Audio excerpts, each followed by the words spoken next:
കഴിഞ്ഞ ദിവസങ്ങളിലേ രസമുണ്ട്. Emmanuel F എന്നും പറഞ്ഞൊരു മകൻ സാക്ഷ്യം പറഞ്ഞു. ഇമ്മാനുവൽ എഫ് 3 കൊല്ലമായിട്ട് നിരീശ്വരവാദിയായിട്ട് ജീവിക്കുന്ന ആളാണ്.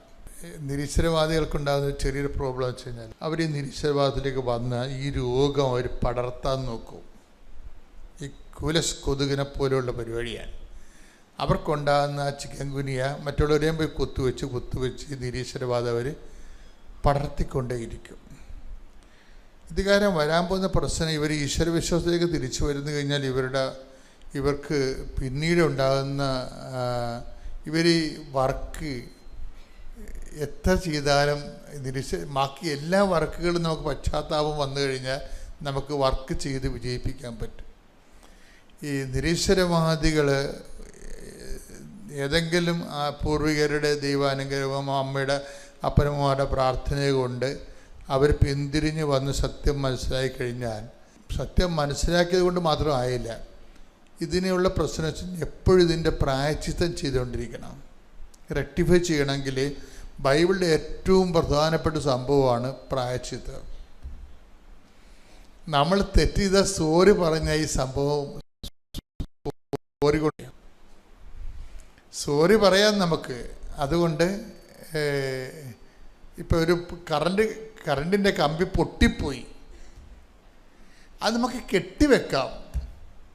പക്ഷെ കറണ്ട് പാസ് ചെയ്യണത് വേറെ വിഷയമാണ്. കെട്ടിയത് കൊണ്ട് കറണ്ട് പാസ് ചെയ്യേണ്ട കാര്യമില്ല. കറണ്ട് പാസ് ചെയ്യണമെങ്കിൽ ചാർജ് ചെയ്യണം. പറഞ്ഞാൽ മനസ്സിലാകുന്നുണ്ടോ?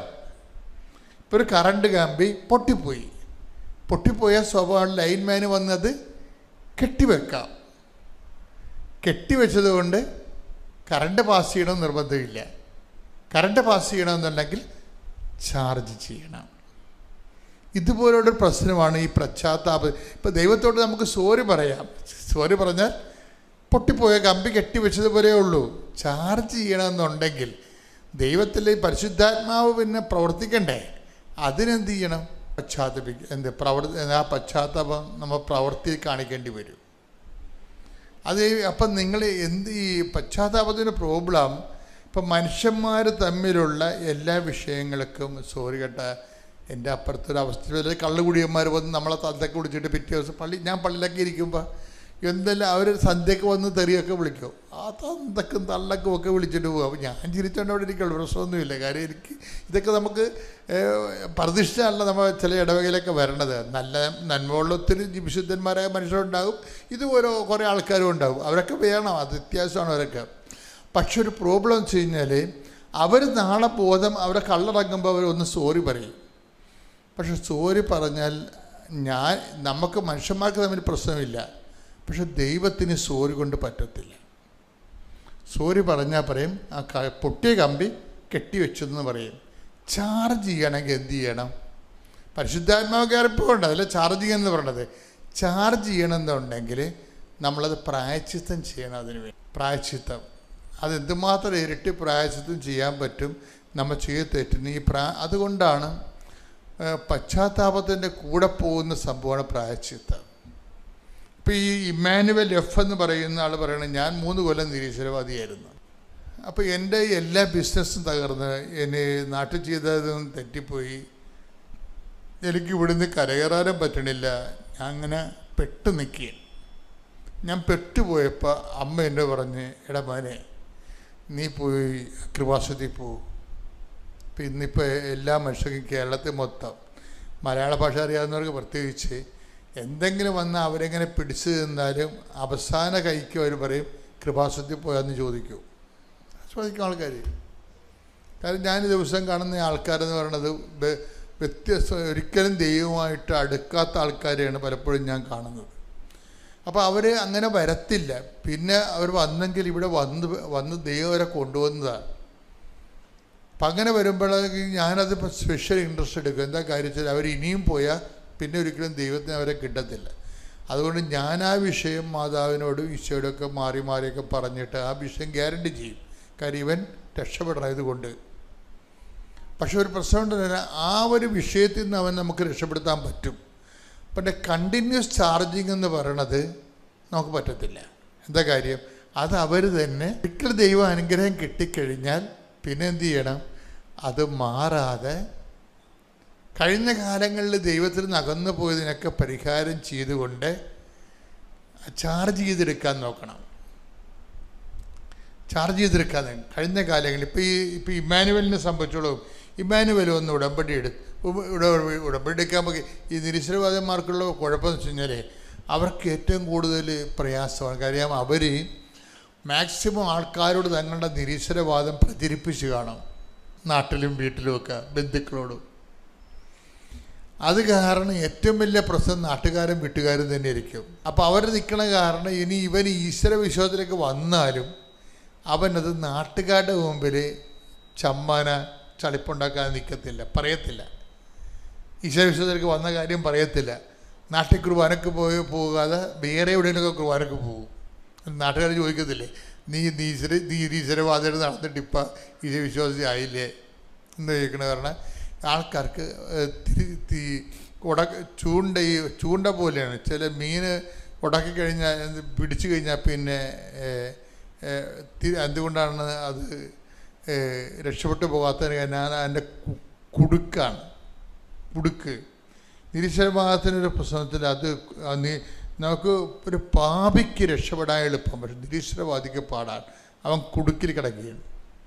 ഭയങ്കര, അതായത് എപ്പോഴും നമ്മൾ ഈശ്വര വിശ്വാസത്തിൽ കുഞ്ഞുങ്ങളെ വളർത്തണമെന്ന് പറഞ്ഞത് വലിയ ദൈവാനുഗ്രഹമാണത്.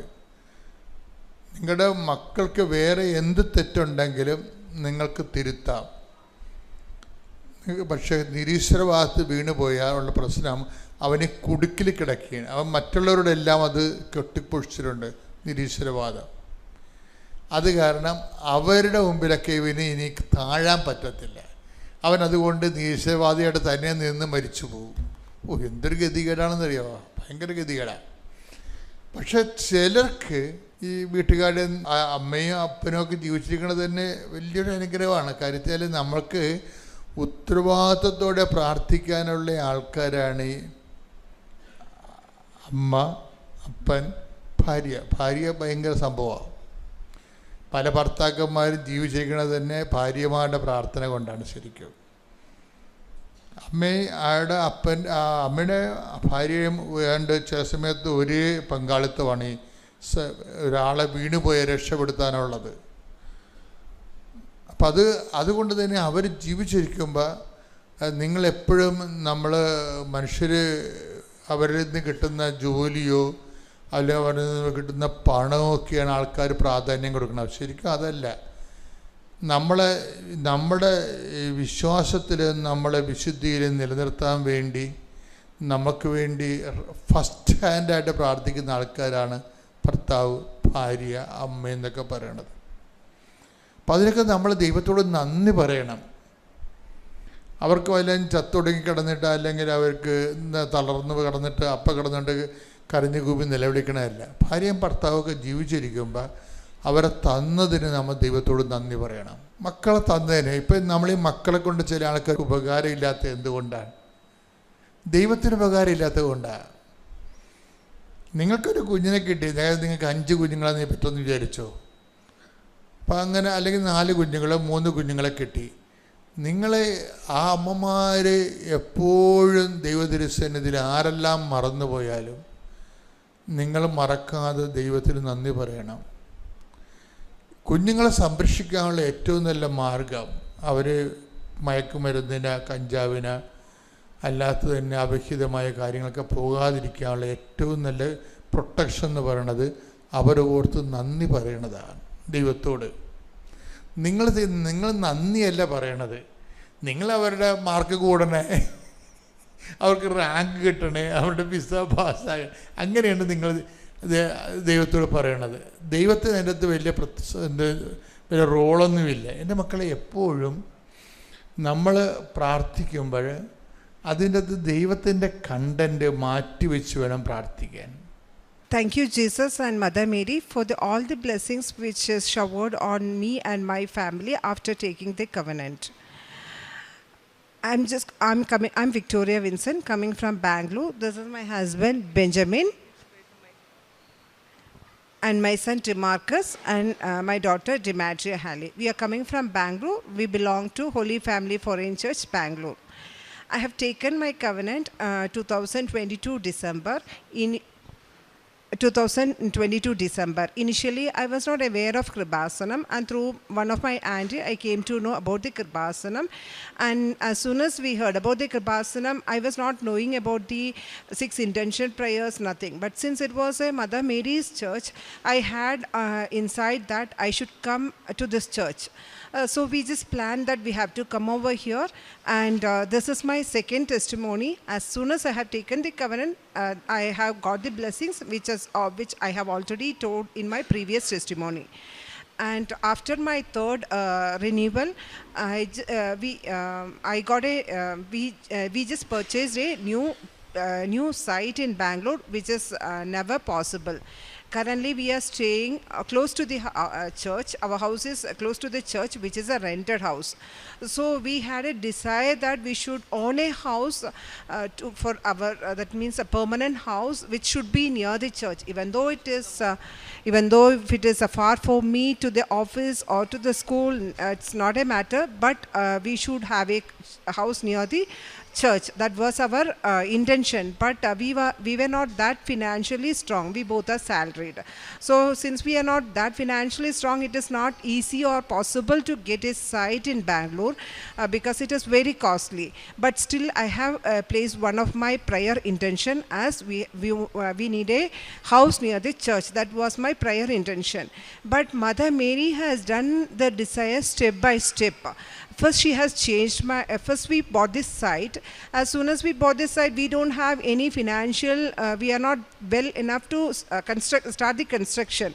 But she miraculously, my job got changed with a 100% hike, which we did not even expect, or which even I did not try from my side hard for change of the job. And it is not by my merit that I got the job. I got a good job in an IT company with a better salary, with 100% salary hike. So then after getting that job, then we thought, okay, we will start the construction of the house. Then even that we kept on the prayer, and we as a Mother Mary, and we prayed to the Jesus as per their wish, we should start the construction. The date and time, all the things should be, and each of the things which we get for the construction of the house should be with the Mother Mary's and Jesus' wish. That was our prayer. Then slowly we just started trying for the loan, and there was a delay in the loan. And even though there was a delay, we did not lose our faith or hope. We know that Mother Mary has given this. Surely she will do what is the best that she will do for us. We had a good confidence in that. We as a family, we used to pray daily. If the things happen or not happen, we never mind, but we always hold the hands of Mother Mary, and we just pray for that. Then we started then we got the loan sanction. Then we started the construction of the house, and now the construction of the house is almost done. And before I come for the next renewal, we will be moving to the new house. And this construction of the house or getting the site in Bangalore, this we have not revealed to any of the family or friends, or none of them know, because this is not done by us. This is not by our merit. We did this. All the things was done by Mother Mary. So we just wanted to thank the Mother Mary first. Only then we will tell these things we will share with our friends or family members. And third miracle was I had a problem in the breathing, in the nose. I had some discomfort. So we went to the doctor, and the doctor told that there is some growth inside my nose which has to be removed by surgical procedure. I was a little bit scared of that. I started praying to Mother Mary and apply the holy oil in my nose every day. And I used to pray, and I don't know how it got cured. I was normal. After a few days, I was even wondering that when it was cured. It was I was fully 100% cured, and also I used to get the headaches often before previously, and after taking the covenant, even that also I have been cured from that continuous severe headaches also. The same way, coming to my son, he was very much hyperactive very much hyperactive in the schools, and whenever we go for the teachers meeting, we used to get the complaints telling that he is very hyperactive in the class, or he is disturbing his friends, all those things. But we were very much worried on him. We started praying, and I used to apply the holy oil for both the kids whenever they go to the school, and I used to give them holy oil, salt and then everything, and I used to send them to the honey, and I used to send them to the school. After that, later when we started going for the meeting, the teacher themselves, they started telling that there is a lot of change in my son. He has become normal now. He is listening the class, and his concentration has improved, and even he is getting into the altar in church. They are also very much close to the church and Jesus. They used to pray every day. They used to go to the church every day. Even though we did not tell them also, they get ready and they go to the churches every day. And we also never, even I, after taking the covenant, never used to miss a mass. And even one day if I miss a mass also, I'll be feeling very bad, and I lost something for that day. And for my daughter, previously, initially, she used to always fall sick. She used to fall sick, like ear pain, fever, all those things she used to get.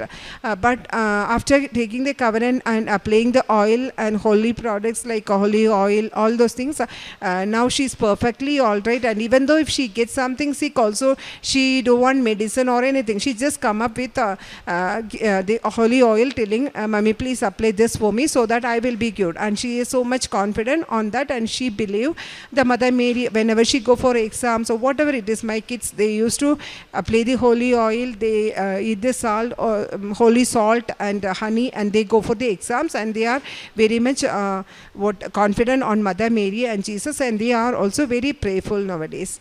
And I just missed one thing. When we are constructing the house, all the pillar of the house, all the nook and corner of that building, we have kept the holy rosary and blessed oil, blessed salt and honey.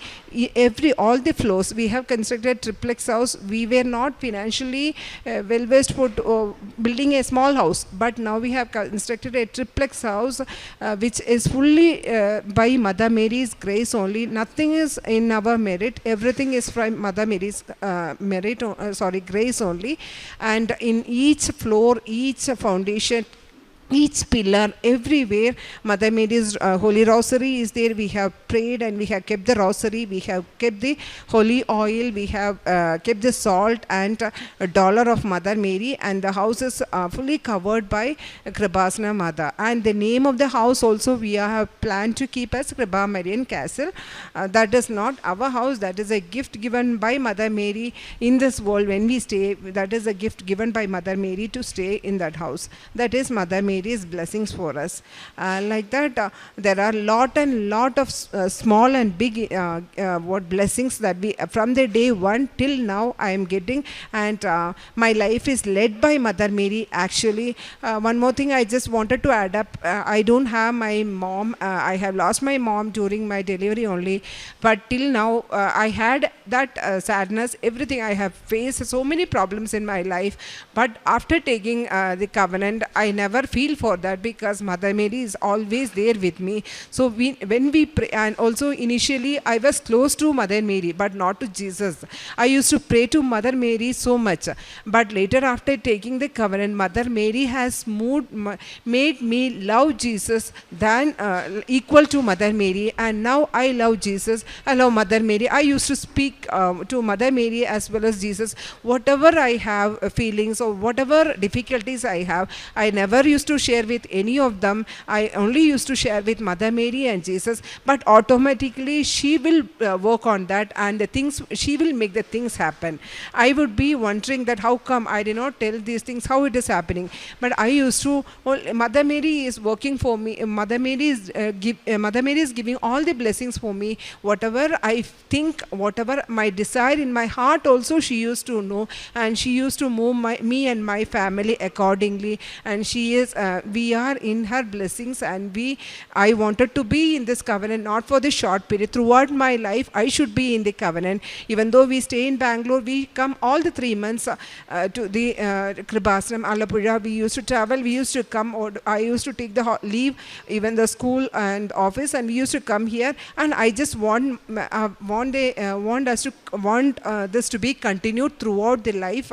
I should this for blessings and presence of Jesus and Mother Mary, we cannot get only the feelings we cannot, that happiness what we cannot get in any other things in this world. So I always love for that acts of charity. We used to go every week, we used to go to the poor people. We used to get them food, and also rarely I used to go to the old age home, which that means which our convent is running, and I used to help them, the old people over there. But without fail, all the weeks we used to go and help by giving the food to the people who are in the roadside, all those like that. We used to help them. And newspaper, I used to get the newspaper from here, and I used to distribute the newspaper even in the churches or even outside, wherever I see the people. I guess whether those people are interested or not. I used to pray, I used to go, and even I used to there are so many people, they have come here, took the covenant. I used to explain them what is happening here, what is covenant, what we have to follow, what are the blessings we got. Everything I used to explain them clearly. And there are people who got the address, who had come here, and they have taken the covenant. And even wherever I go, I just wanted to praise Mother Mary and tell all the blessings she has given for me and my family. And thank you, Jesus, and thank you, Mother Mary, for all the blessings you have showered for us. ദൈവത്തിന് സ്തുതി. ആദ്യമായിട്ട് ഇങ്ങനെ ഒരു ആൾത്താരയുടെ മുമ്പിൽ, കൃപാസന മാതാവിൻ്റെ മുമ്പിൽ ആയിരക്കണക്കിന് സാക്ഷ്യങ്ങൾ പറഞ്ഞ ഈ ഒരു വേദിയിൽ എൻ്റെ ഒരു സാക്ഷ്യം പറയാൻ ലഭിച്ച കൃപയ്ക്ക് വേണ്ടി ദൈവത്തിന് നന്ദി പറയുന്നു, പരിശുദ്ധ മാതാവിന് നന്ദി പറയുന്നു, ഈശോയ്ക്ക് നന്ദി പറയുന്നു. ഞങ്ങൾ വരുന്നത് ചെന്നൈയിൽ നിന്നാണ്. ചെന്നൈയിൽ എൻ്റെ പേര് തോമസ്, ഇത് എൻ്റെ ഭാര്യ ലിസിയാണ്. ഞങ്ങൾക്ക് പറയാനുള്ള സാക്ഷ്യം എന്ന് പറയുന്നത്, ഞങ്ങൾ കൃപാസന മാതാവിനെ പറ്റിയും അതുപോലെ തന്നെ ഇവിടെ സംഭവിക്കുന്ന അനേകം അത്ഭുതങ്ങളെ പറ്റിയും നിറയെ യൂട്യൂബിൽ കേട്ടിട്ടുണ്ട്. പക്ഷെ ഞങ്ങൾക്കുണ്ടായ ഒരു അനുഭവം തീർച്ചയായിട്ടും ഞങ്ങളെ സംബന്ധിച്ചോളം വളരെ വ്യത്യസ്തമായ ഒരു അനുഭവമായിരുന്നു. ഞങ്ങൾ ചെയ്യുന്നത് കോൺട്രാക്റ്റ് ബിസിനസ്സാണ്. എന്ന് വെച്ചിട്ടുണ്ടെങ്കിൽ ബിൽഡിങ്ങുകളുടെ അകത്ത് വരുന്ന സർവീസസ് വർക്കുകൾ കോൺട്രാക്റ്റ് മാതിരി എടുത്ത് ചെയ്യുന്ന ജോലിയാണ് ഞങ്ങൾ ചെയ്തുകൊണ്ടിരുന്നത്. അങ്ങനെ ജോലി ചെയ്തുകൊണ്ടിരിക്കുന്ന ഒരു സമയത്ത് ചെന്നൈയിൽ നിന്ന് ഞങ്ങൾ മധുരയ്ക്ക് വരികയും അവിടെ ഒരു കോൺട്രാക്റ്റ് എടുക്കുകയും ചെയ്തു. സാധാരണഗതിയിൽ നമുക്ക് വന്ന് പേയ്മെൻറ്റുകൾ അവർ വന്നിട്ട് പാർട്ട് പേയ്മെൻറ്റുകളായിട്ട് അല്ലെങ്കിൽ റണ്ണിങ് ബിൽ എന്ന് പറയും, അതുപോലെയാണ് തന്നുകൊണ്ടിരുന്നത്. പ്രോജക്റ്റ് തീരുന്ന സമയമായപ്പോഴത്തേക്കും പേയ്മെൻറ്റുകൾ അവരുടെ ഭാഗത്തു നിന്ന് വലിയ ഡിലേ ആയി. അവർക്കാണെങ്കിൽ അവരുടെ പ്രോജക്റ്റ് തീർത്തു കൊടുക്കണം എന്നുള്ള ഒരു കാര്യം മാത്രമേ ഉണ്ടായിരുന്നുള്ളൂ. പ്രോജക്റ്റ് തീരുകയും നമ്മളോട് തരാനുള്ള പൈസ അവിടെ തന്നെ നിന്നു പോവുകയും ചെയ്തു. അത് ഞങ്ങളെ സംബന്ധിച്ചിടത്തോളം വലിയൊരു പ്രശ്നമായിരുന്നു. കാരണം മുന്നോട്ടുള്ള പ്രോജക്റ്റുകൾക്കെല്ലാം ഇത് ബാധിക്കുമായിരുന്നു. ഫണ്ടിൻ്റെ ഒരു പ്രശ്നം ഒരു വലിയ പ്രശ്നമായിട്ട് തന്നെ ഇരുന്നു. അങ്ങനെ ഇരിക്കുന്ന അവസ്ഥയിലാണ് ഞങ്ങൾ വന്നിട്ട് കൃപാസന മാതാവിൻ്റെ കേൾക്കുന്നതും ഓൺലൈനായിട്ട് തന്നെ ചെന്നൈയിൽ നിന്ന് ഞങ്ങൾ വന്നിട്ട് ഉടമ്പടി എടുത്ത് പ്രാർത്ഥിക്കാൻ തുടങ്ങി.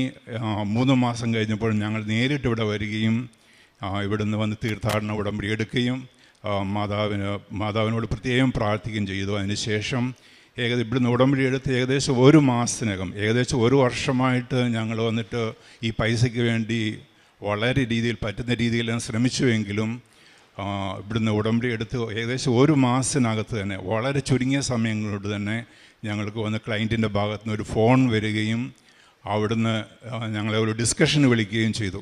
ആ ഡിസ്കഷൻ നമ്മൾ ഉടനെ പോവുകയും അവിടുന്ന് വന്നിട്ട് അനുകൂലമായ ഒരു മറുപടി തരികയും ചെയ്തു. കുറച്ച് ദിവസങ്ങൾക്ക് തന്നെ ഞങ്ങൾക്ക് തരാനുള്ള പൈസ മുഴുവൻ അവർ വന്ന് നമ്മുടെ ബാങ്കിലേക്ക് ക്രെഡിറ്റ് ചെയ്യുകയും ചെയ്തു. ഇത് ഞങ്ങളെ സംബന്ധിച്ചിടത്തോളം വലിയ ഒരു അനുഗ്രഹമായിരുന്നു. അതുപോലെ തന്നെ അടുത്തൊരു സാക്ഷി എന്ന് പറയുന്നത് ഏകദേശം ഒരു 4-5 മാസങ്ങൾ മുമ്പ് ഞങ്ങൾക്ക് GST എന്നൊരു നോട്ടീസ് വന്നിരുന്നു. ഈ നോട്ടീസിൽ വലിയൊരു തുകയായിരുന്നു പറഞ്ഞിരുന്നത്. അതിന് നമ്മൾ റിപ്ലൈ ഒക്കെ കൊടുത്തിരുന്നു. ഞങ്ങൾ കഴിഞ്ഞ പ്രാവശ്യം ഇവിടെ വന്ന് ഉടമ്പടി പുതുക്കാൻ വന്ന സമയത്ത് ഈ ഒരു നിയോഗമായിട്ട് വെച്ചിരുന്നു, ഈ GST പ്രശ്നത്തിൽ നിന്ന് അതിനുള്ള കാര്യങ്ങളൊന്ന് കുറച്ചൊന്ന് ലഘൂകരിച്ച് തരണമെന്നത്. കുറച്ച് ദിവസങ്ങൾക്ക് ശേഷം തന്നെ നമുക്ക് ആ GST അവർ പറയുന്ന എമൗണ്ടിൽ വളരെ ചെറിയ ഒരു എമൗണ്ടായിട്ട് ഏകദേശം 50% ആ എമൗണ്ട് കുറയ്ക്കുകയും ഞങ്ങൾക്ക് അതിനനുസരിച്ച് ഒരു സെറ്റിൽമെൻറ്റ് വരികയും ചെയ്തു. മൂന്നാമത്തെ ഒരു കാര്യം എൻ്റെ വൈഫിനാണ് പറയാനുള്ളത്. അവളുടെ കണ്ണിന് ഒരു തിമിരം വരികയും അതിന് ഡോക്ടറുടെ അടുത്ത് പോവുകയും അതിനെ സംബന്ധിച്ചുള്ള കാര്യമാണ്. അത് അവൾ തന്നെ പറയും. ആദ്യമായി ദൈവമാതാവിനും ഈശോയ്ക്കും 1000 നന്ദി. എനിക്ക് മാതാവ് ചെയ്യുന്ന ഒരു വലിയ അനുഗ്രഹത്തെപ്പറ്റി പറയാനാണ് ഞാൻ പോകുന്നത്. ഒരു ദിവസം പെട്ടെന്ന് എൻ്റെ വലത് കണ്ണിൻ്റെ കാഴ്ച നന്നായി മങ്ങിപ്പോവുകയും വായിക്കാൻ പറ്റുന്നില്ല, ശരിക്കും കാണാൻ പോലും പറ്റാത്തൊരവസ്ഥയായിപ്പോയി. അപ്പോൾ ഞങ്ങൾ പോയി ഒരു കണ്ണിൻ്റെ ഡോക്ടറെ കണ്ട് ചെക്കപ്പ് ചെയ്തു. ചെക്കപ്പ് ചെയ്ത് കഴിഞ്ഞപ്പോൾ ഡോക്ടർ പറഞ്ഞു കണ്ണിനകത്ത് തിമിരമാണ്, അതുകൊണ്ടാണ് കാഴ്ച കുറഞ്ഞു പോയത്, അതിൻ്റെ ഓപ്പറേഷൻ ചെയ്യണം. ഇപ്പം ഞാൻ കണ്ണാടിക്ക് എഴുതി തരാം, ഇപ്പോൾ കണ്ണാടി വയ്ക്കുക, 6 മാസം കഴിഞ്ഞ് വന്ന് ഓപ്പറേഷൻ ചെയ്യണമെന്ന് പറഞ്ഞു. അങ്ങനെ ഞങ്ങൾ തിരിച്ച് വീട്ടിൽ പോന്നു. അതിനുശേഷം 1 മാസം കഴിഞ്ഞാണ് ഞങ്ങളിവിടെ വന്ന് ഈ ഉടമ്പടി എടുക്കുന്നത്. ഉടമ്പടി എടുത്തതിന് ശേഷം വൈകുന്നേരം ഉടമ്പടി പ്രാർത്ഥന ചൊല്ലിക്കഴിഞ്ഞ് ആ വിശുദ്ധ ഉടമ്പടി തൈലം കൊണ്ട് കുരിശ് വരയ്ക്കുന്ന സമയത്ത് ഞാൻ എൻ്റെ ഈ കൺപോളകളിൽ ആ തൈലം വെച്ച് കുരിശ് വരച്ച് ഞാൻ മാതാവിനോട് പ്രാർത്ഥിക്കുമായിരുന്നു.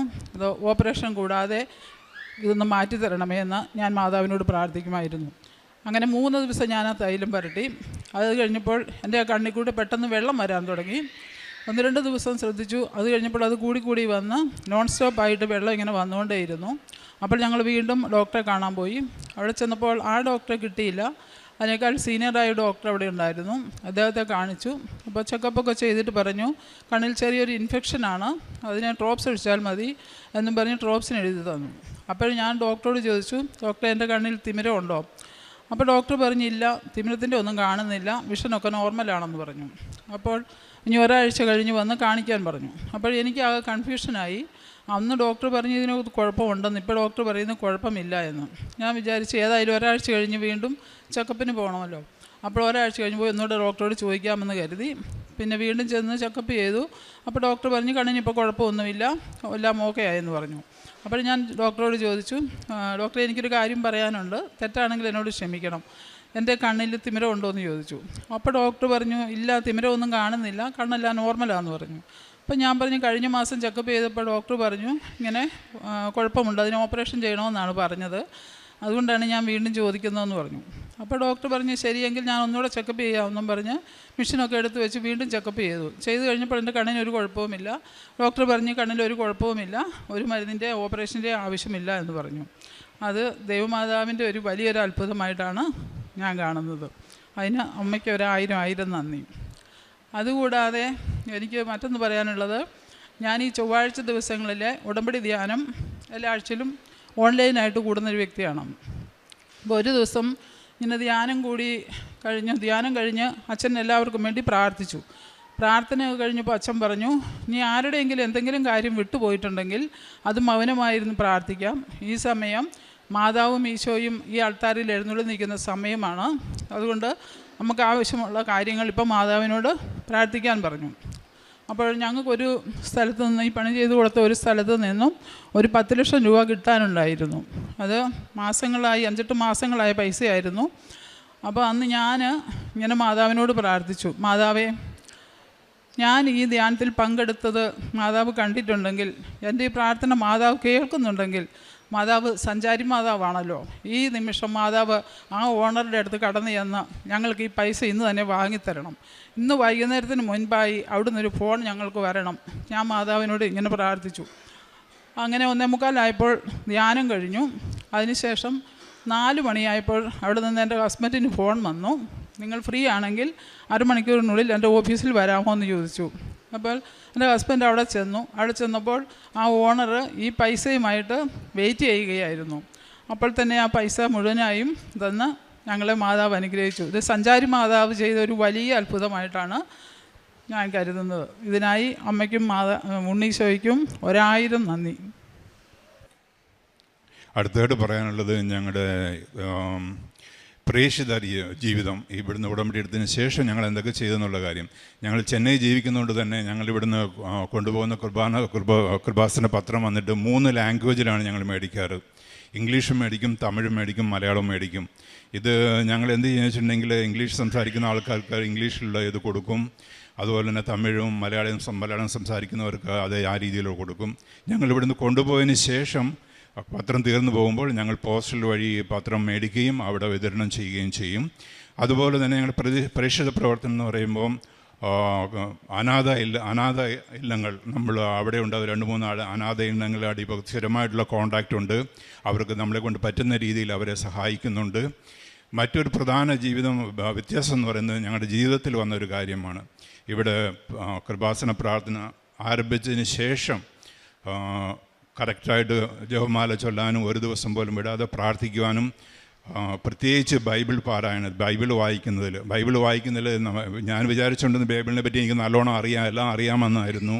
പക്ഷേ ഇവിടുന്ന് ബൈബിൾ വായിക്കാൻ കണ്ടിന്യൂസ് ആയിട്ട് വായിക്കാൻ തുടങ്ങിയ ശേഷം മനസ്സിലായി നമുക്ക് അറിയാത്ത പല കാര്യങ്ങളും ബൈബിളിൽ നിന്ന് പഠിക്കാനും അതുപോലെ തന്നെ കണ്ടിന്യൂസ് ആയിട്ട് ബൈബിൾ വായിക്കാനുള്ള ഒരു പ്രചോദനം ഇവിടുന്ന് കിട്ടി. ദൈവത്തിന് 1000 നന്ദി പറയുന്നു. പരിശുദ്ധ മാതാവിനുള്ള നന്ദി രേഖപ്പെടുത്തുന്നു. കുർബാന കുമ്പസാരം അതുപോലെ തന്നെ ഒരു അനുഗ്രഹമായിട്ട് ഞങ്ങളെ കരുതുന്നു. കാരണം അതുവരെയൊന്നും കുർബാനയ്ക്ക് പോകണം അല്ലെങ്കിൽ കുമ്പസാരിക്കണം എന്നുള്ള കാര്യങ്ങൾ അത്ര നിർദ്ദിഷ്ടമൊന്നും ഇല്ലായിരുന്നു. എപ്പോൾ സാധിക്കും അപ്പോൾ മാത്രം ചെയ്തുകൊണ്ടിരുന്നു. ഇപ്പോൾ അത് അന്വേഷിച്ച് എവിടെ കുർബാന സമയങ്ങളൊന്നും നഷ്ടപ്പെടുത്താതെ തന്നെ അത് ചെയ്യാറുണ്ട്. എനിക്ക് നിങ്ങളോട് എല്ലാവരോടും പറയാനുള്ളത്, ഈ ചൊവ്വാഴ്ച ദിവസത്തെ ധ്യാനം ആരും നിസ്സാരമായി കരുതരുത്. അവിടെ മാതാവിൻ്റെ ഈശോയുടെയും സാന്നിധ്യം എപ്പോഴുമുണ്ട്. നമ്മൾ വിളിച്ചാൽ വെളിപ്പുറത്തെത്തുന്ന ഒരു മാതാവാണ് ഇവിടെയുള്ളതെന്നുള്ളതിൻ്റെ തെളിവാണത്. ഞാനത് എനിക്ക് നന്നായി ഞാൻ അനുഭവിച്ചറിഞ്ഞതാണ്. അതുകൊണ്ട് എല്ലാവരും ഈ ചൊവ്വാഴ്ചത്തെ ധ്യാനത്തിൽ പങ്കെടുക്കാൻ പ്രത്യേകം ശ്രദ്ധിക്കണമെന്ന് അപേക്ഷിക്കുന്നു.